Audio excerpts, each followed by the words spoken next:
canal de vídeos da Rádio Bandeirantes recebe mais uma vez o economista Gésner Oliveira, sócio da Gol Associados, professor da Fundação Getúlio Vargas e colunista da Rádio Bandeirantes. Obrigado pela presença, Gésner. Tudo bem? É um prazer, Daniel. Tudo bem. Obrigado. Gésner, nós já perdemos muito tempo por não ter feito as reformas como a da Previdência. E muitos países conseguiram equacionar essa questão lá na década de 90. Numa perspectiva histórica, Gésner, por que isso não aconteceu no Brasil? Por que nós perdemos o bonde? Olha, eu acho que houve duas razões básicas, né? A primeira está associada a uma resistência corporativista muito forte. O sistema previdenciário brasileiro, ele, na verdade, ele tem muitos privilégios. Então, você tem um tratamento para o servidor público e um tratamento para o trabalhador no setor privado, muito diferenciado, né? Então, a maior parte dos problemas se encontra no setor público.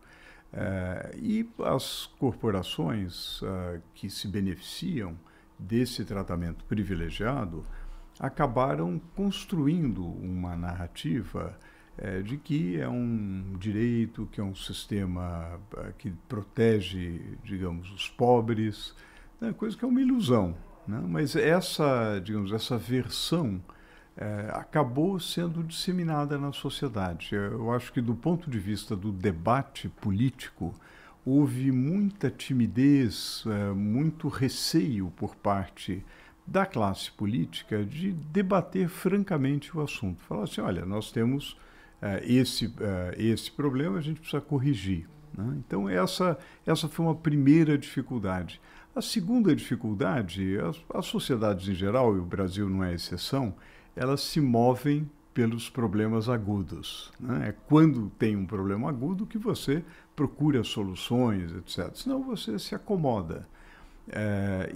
O Brasil foi se acomodando com déficits crônicos, dificuldades crônicas, deterioração da qualidade dos serviços públicos, até chegar numa crise fiscal absoluta, que já se manifesta de uma forma dramática nos estados, né? Então, você tem estados que não conseguem pagar os salários, que não conseguem prestar os serviços mais básicos para a população, e isso gerou alerta. Bom, como que a gente pode resolver?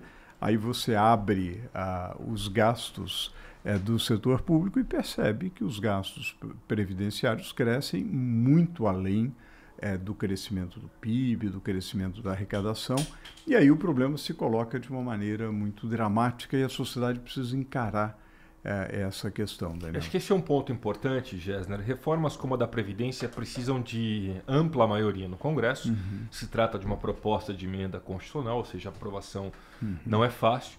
E a resistência é sempre muito grande, especialmente entre o funcionalismo público, a gente sabe disso. Como é que o governo pode convencer a sociedade? Você mencionava esse ponto há pouco. Será que será suficiente só usar as redes sociais para isso ou é preciso fazer algo mais amplo? Olha, eu acho que é preciso algo mais amplo. Naturalmente, as redes sociais são muito importantes, são muitas vezes decisivas, mas precisa algo muito mais amplo. Quer dizer, a sociedade primeiro precisa ter consciência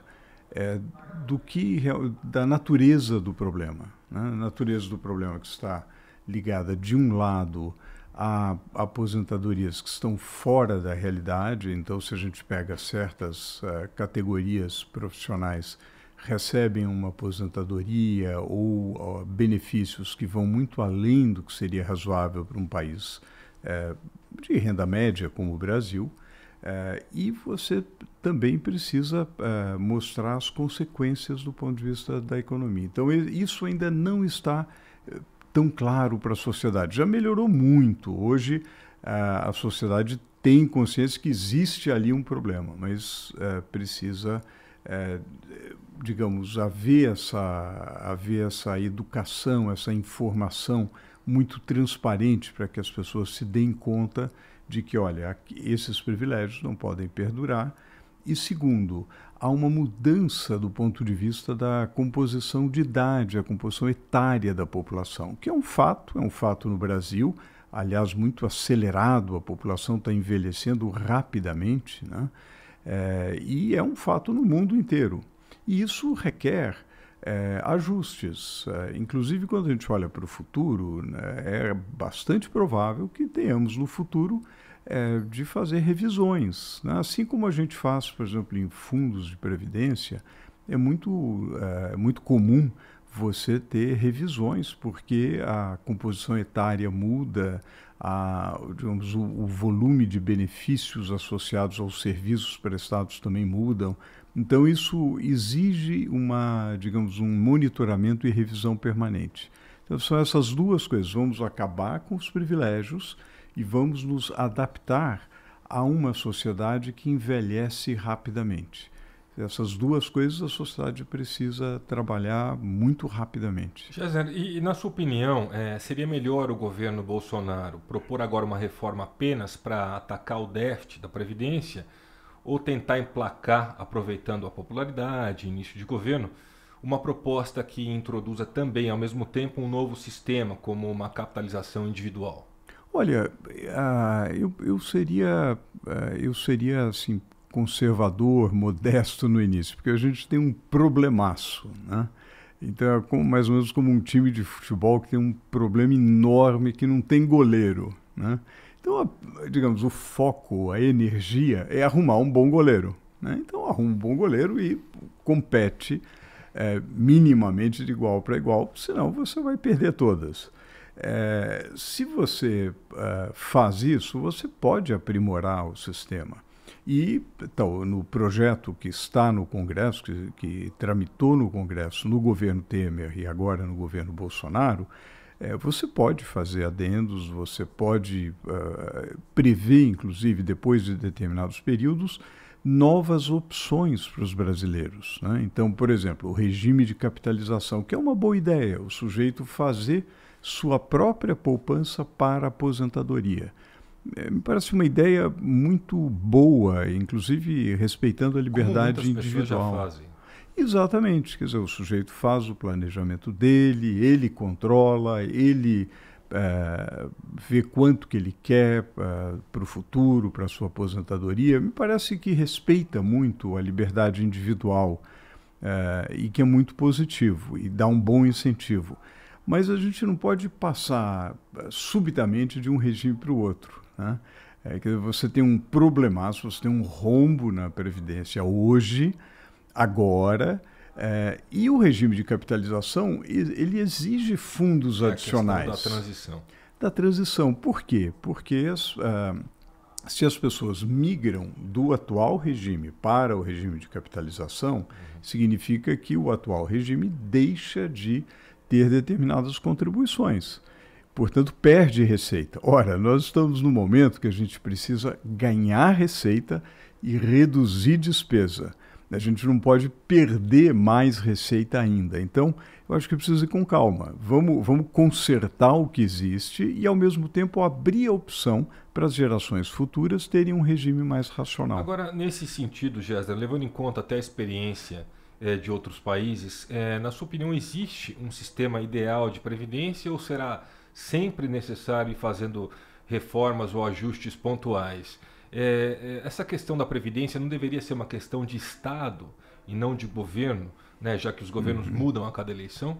Olha, eu acho que sim, né? Por definição, a questão previdenciária é de um ciclo de vida, de ciclos generacionais, né? Você envolve muitas décadas e você faz determinados ajustes olhando para as tendências demográficas daqui a 10, 20, 50 anos.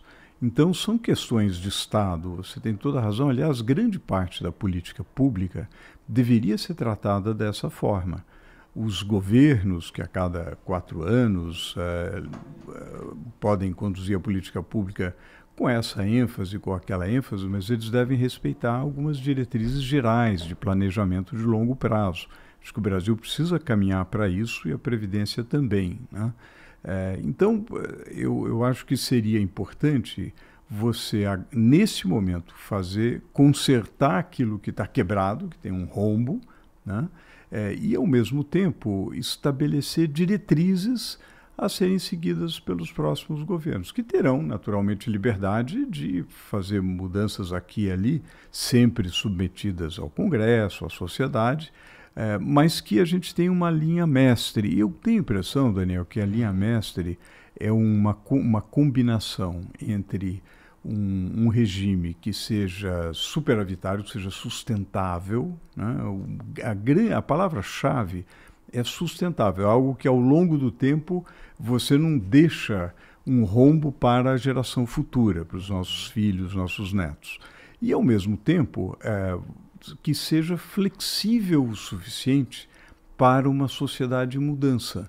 Né? Com a revolução da medicina, com a revolução tecnológica, é óbvio que haverá mudanças muito fortes. Então, o sistema precisa ser suficientemente flexível para as adaptações necessárias. Agora, Gessner, para finalizar, se o seu telefone lá na Gol Associados tocasse, fosse o ministro Paulo Guedes da Economia, e dissesse, Gessner, sobre reforma da Previdência, o que eu posso aprender com os erros dos governos anteriores que tentaram fazer a reforma? O que você diria ao ministro Paulo Guedes, Gessner? Olha, eu tenho a impressão que eu